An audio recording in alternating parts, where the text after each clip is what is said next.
Welcome back, everybody. This is my review of Season 3, Episode 7, The Walking Dead, which was called When the Dead Come Knocking.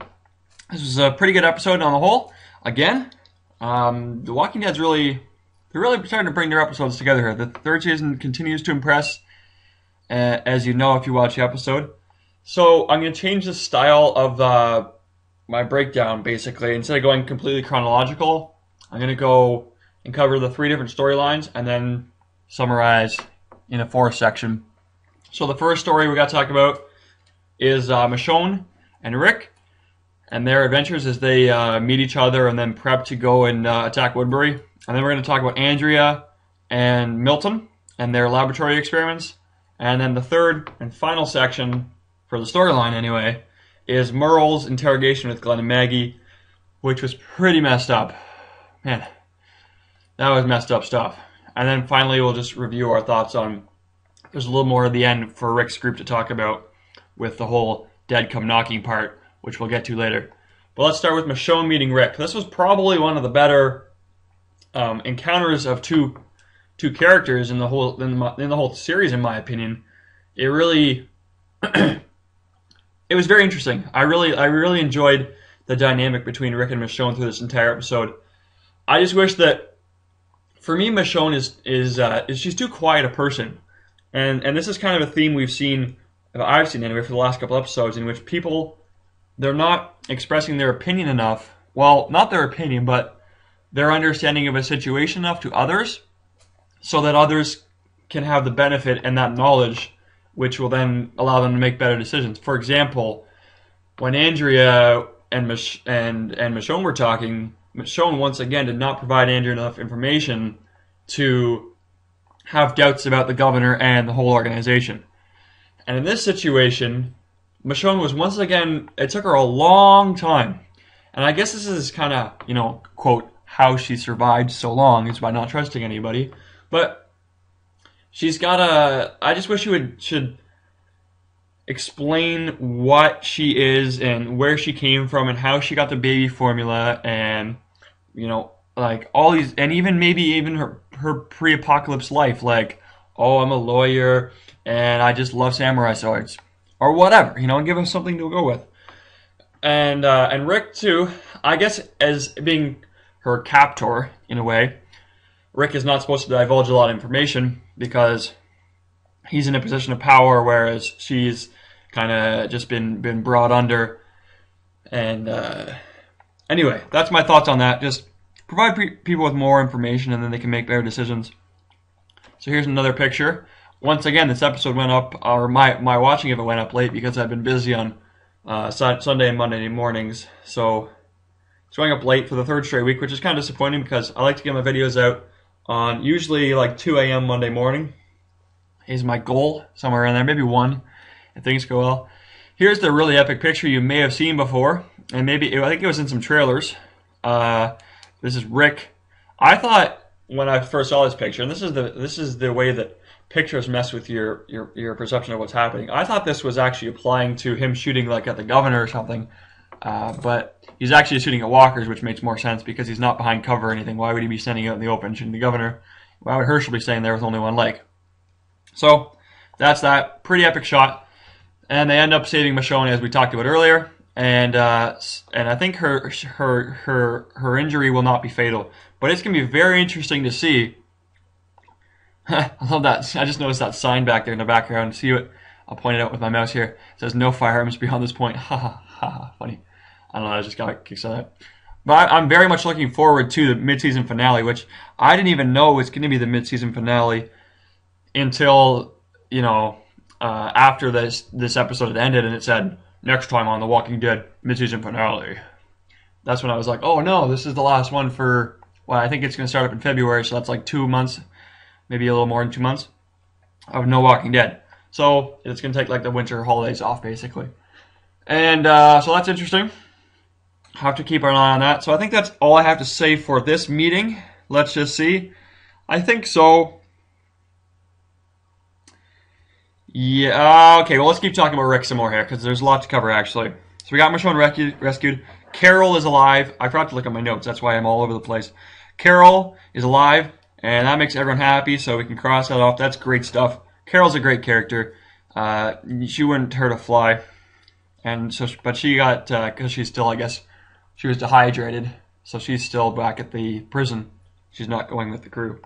So the crew involves that's going to this prison adventure: Rick, Daryl, Oscar, and Michonne, which is an interesting group because, well, it wouldn't have included Michonne and Oscar had Glenn and Maggie not blotched their getting captured by Merle, which we'll talk about later. But so Oscar and Michonne, Oscar is unproven at this point. We saw a little glimpse of him in the later on where they're in formation basically, and they get surrounded. And it seemed like to me when I first watched it that he kind of broke formation to take out a zombie, but maybe he didn't. Maybe he was still in good formation. Sorry for keeping the mouse on my screen if it's bothering you. And I think that what's really cool about that shot with them in formation fighting those zombies was that they gave a one-clip shot there of Michonne looking at Rick's group and being like, look at these guys. You know, they're organized. They've got formations. They're structured. They're playing it safe. They're not just a bunch of hooligans in the woods with knives. So that was really interesting to see. And I really do think Michonne is probably a really good asset to this group. She's very trustable. She's a lone wolf right now, but I think if she found the right fold, she could be brought in and she could work out.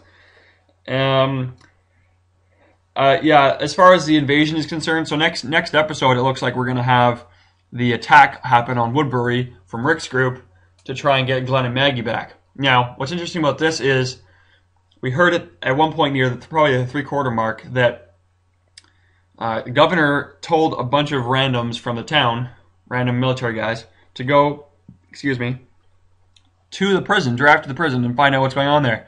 So if they do this at the same time that the attack is happening, for one, the defenses will somewhat be down in Woodbury. Not that it'll matter because they're not known characters.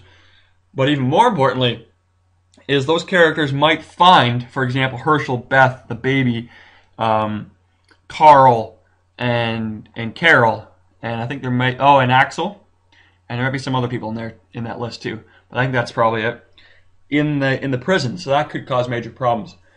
So we'll see what happens next episode, but I'm not sure. Anything else to be said on this situation with Rick's group? I think that's it for now. Let's jump on to... Yes. Okay, we're jumping into the laboratories. Now, I said earlier in one of my reviews, I think it was probably around episode 2 of the season, maybe later, maybe 3 or 4, where I was really happy to see the science behind Woodbury, because, and I really do I still like it. I still enjoy it. It's kind of like it's just really cool. It's like the Stanley Milgram experiments, only not like that, but it's like you gotta have like these psychological evaluations of zombies, because obviously us as living in this zombie, fad world that we're in, we understand the zombies their brain shuts down and then they come back and they're monsters. But in their world, they've never experienced this, especially Milton, who's the scientist guy for the governor. He has never actually witnessed a reanimation, which is ridiculous. That's going to bring me onto 2 tangents I got to talk about right now. First one, Andrea, why did you not explain to Milton, who is a scientist, I don't know what he did before, I think he was a bit of a geek or something, but why did you not explain to Milton what you saw at that central divisional compound thing in the end of season 1, where we saw the brain scans of that guy's wife, who, when she died, the brain activity died off and her skull went black, and then skip a couple hours later or whatever, and at the back by the spine, they came up in red. So, why did you not explain that to him? Because that would be extremely interesting and groundbreaking information and knowledge to have, and not to share that is just, I don't know what to say, selfish, but it's very unhelpful. I'll say that much. The other thing I want to say is, Oh, this is, yeah, I think this is what I think I was going to say, but I have to get to say this anyway. The governor. The governor in his Woodbury structure, so he's got him at the top, and he's got Merle and his comrades below him, and then he's got the population, basically. And Andrea's like this queen woman that he's sleeping with right now. And then he's got all these background people that I don't know what he's done with in the past. Anyway, but the problem that I have with the governor and with the entire structure that he's laid out, I really like his organization amongst the inner party of his group, but the parole, basically, bulk of his population is incredibly unskilled, unknowledgeable. Even his own scientist has never seen a reanimation. How has that never happened yet? This Woodbury, if they want to survive long term, needs to become empowered. They need to be taught in the skills of shooting, maybe not bullets, but crossbows and arrows, something silent so you're not, making a lot of noise in your town. And then teach them the science of zombies, the head, like how to strike, how to sword fight, how to use a knife, how to clean a knife, how to whatever, what to look for food, how to follow tracks, whatever. I mean, it's not that you're prepping them to leave and abandon your town, but you're prepping them in case something happens to your town, so that if in the eventuality, or I shouldn't say in the eventuality, like when it happens, you're not overrun and killed. That's my opinion. Like, I don't know why they're not.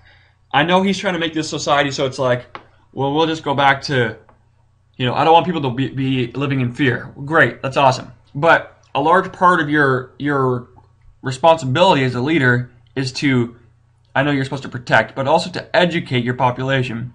So a large part of your curriculum, although it's like, oh, let's learn about music and math today, you need to learn about zombies, okay? You're in a zombie world. Maybe in 10 years, there won't be many zombies left, but right now, the paramount thing is survival. And you can really see that issue arising with people on the wall. And I think this might play a big factor in next week's finale, mid-season finale, where, yes, Rick's group only has 4 people in Rick, Michonne, Oscar, and Daryl. And they've got 2 guys in the bag. They've got Maggie and Glenn, obviously. If they get them rescued and free them, then they can join the cause. But those 4 to 6 people are taking on an entire town of probably at least a dozen military guys or so. But the thing is, these military guys have proven very unskillful so far. Especially the people on the wall. They just look unskilled. I can't trust them. So, that's it for those 2 rambles. I agree with myself very passionately. I know obviously everyone agrees with themselves very passionately, but so that's that. Did I mention that they named the kid Judith? That's kind of cool. Good. Okay. We talked about the laboratories. We talked about all this stuff.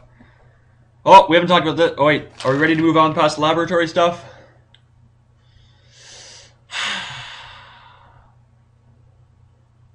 Yep. We are moving on past the laboratory stuff. And we're getting into this mad, crazy stuff. So Merle, for the second straight episode, has been promoted by the director and the scriptwriter to be dislikable. And what I think this is setting up for is possibly his death in the mid-season finale here. Hopefully, I think people will be very happy to see that. Anyway, so we got a bunch of scenes here in this episode with Merle and Glenn and Maggie, obviously, and it was just really sad. It was just really sad to see, Glenn. Like, why? Glenn is such a good guy. Like, Glenn is a very likable character in that he would never do anything wrong to anyone, and yet he's getting completely beaten up. And Merle is just a complete jackass. Like, he's the meanest person since Joffrey Baratheon of Game of Thrones. Like, he's just heartless. I hate him. I hate him so much. Looking at my notes here, we got more interesting stuff. Probably the most interesting thing that happened. Well, there was a couple interesting things. What should I go to now? Should I change the picture? Sure, let's change the picture. So he continues to get beat up, and then this happens. Well, let's not skip it just yet. Look at the picture here.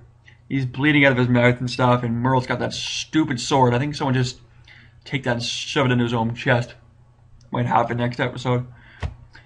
So then there's this crazy nuts thing. Oh man, Merle, I hate you. So he does this whole zombie attack thing. I don't know. See, to me, oh man, my nose is bothering me here. Sorry. Excuse me. To me, Merle is. See, in these previous slideshow pictures here, he's got like control of the situation. See, he's in control. He's in control. What's he doing now? He just lost control. He just like. What did he expect to have happen? Obviously, Glenn happened to survive, but Merle, what are the chances of him surviving? You just attacked, let a zombie go on this person who's tied to a chair. Slightly stupid. I mean, what if Glenn had died? You don't have too much root beer. Sorry. You don't have any information from Glenn yet. If he dies from this zombie attack, you've completely wasted your time. You know, you completely wasted your time. I don't know what to say. You're just being dumb. That was dumb. That was really dumb. And he almost gets bitten here. It was just dumb. But before we leave this whole interrogation thing, we got that whole really awkward, messed up, dark, twisted governor scene with Maggie, where he comes in there like a boss, BA style, and tells her to take her shirt off. I said take your shirt off. And like that. And then he makes her stand up and makes her take off her bra, and then walks over to her and caresses her hair and her neck and the back of her head.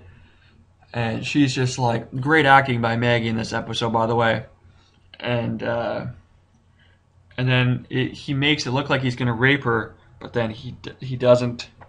And so he takes her to see Glenn, and she reveals that they're from the prison, which opens up another great story. I know we're at 17 minutes right now, guys, but this is one of my favorite parts of the entire episode if I can get this in, okay? My favorite part of the whole episode was when Maggie told the governor that they were at the prison. And then a scene later, you see the governor talking with Milton and Merle and maybe some other random Joe Blows about how they took the prison. Because the governor clearly in the past said, I want to, like, if I had my way, I would be in the prison right now. Because that's very secure. It's got fences, it's got walls, you know, it's got cell blocks where I can lock people away or whatever he wants to do with people. That's his ideal spot. But he says he's in this town. So it's really interesting to me to see that relation where he's like, we were supposed to take this prison at some point. We couldn't take it before. I wanted to take it, and now you're telling me this other group took it when it was seemingly impossible to take it. I mean, that divulgence right there really tells you how awesome Rick's group really is, and that was really awesome to see. Just how cool, not how cool, but how successful Rick's group's been, because we've only really seen Rick's story up until this season, Rick's group story, that is. So we're not getting all the failures of other people. Like, had the story been concentrated on that guy sitting in the shed at the end of the episode for 3 seasons, we would be like, well, nobody would watch it, first of all. But second of all, you know, it'd be just no success. He wouldn't have conquered anything in this new world. So that's interesting. I was very excited to see that. Talking about the shed, here comes the crew walking out. There's not Axel, Oscar, Michonne, Rick, and Daryl. And they're heading on an adventure. And this is where you get that formation talk. And then we get this awesome thing right here with this whole shed. Now this guy here was extremely interesting because I think he's very in a weird situation, because he's apparently, I think it's been at least 9 months from what I remember earlier in the season since the outbreak. So that means this dude has been locked in this shed, and he apparently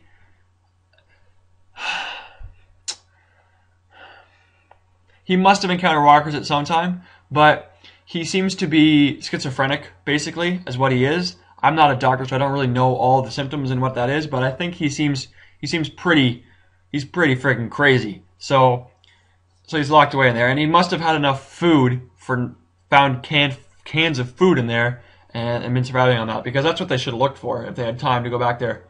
They'd be like, wow, this guy's got so much food. He's been living here for 10 months. Maybe we should go see how he's surviving. So that's that. Anything else we got to talk about here?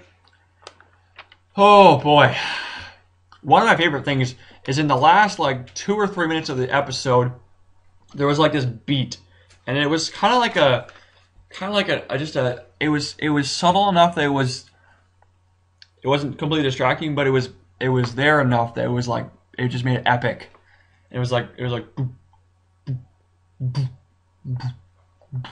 And it just made it really intense. So I can't beatbox, but that's you might remember it if you were paying attention. And I think that's it, guys. I think that's it for this episode. The Maggie scene was very weird, and I'm really looking forward to episode 8, the mid-season finale. I don't remember what it's called. It's called something. Obviously, it's called something.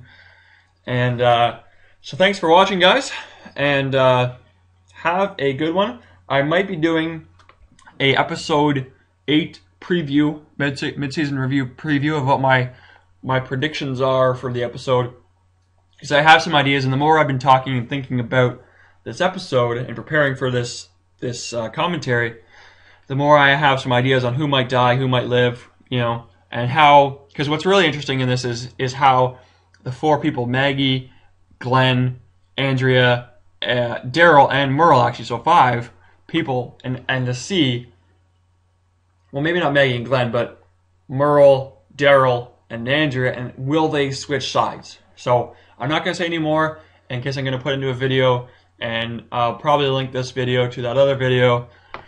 So guys, thanks for watching. If you have any comments or questions about this episode, or thoughts on the episode, how it went, and or critiques of my review of the episode, then please post below. I love the comments. They make me warm and fuzzy inside. So thank you very much, guys, and I'll see you guys in a week.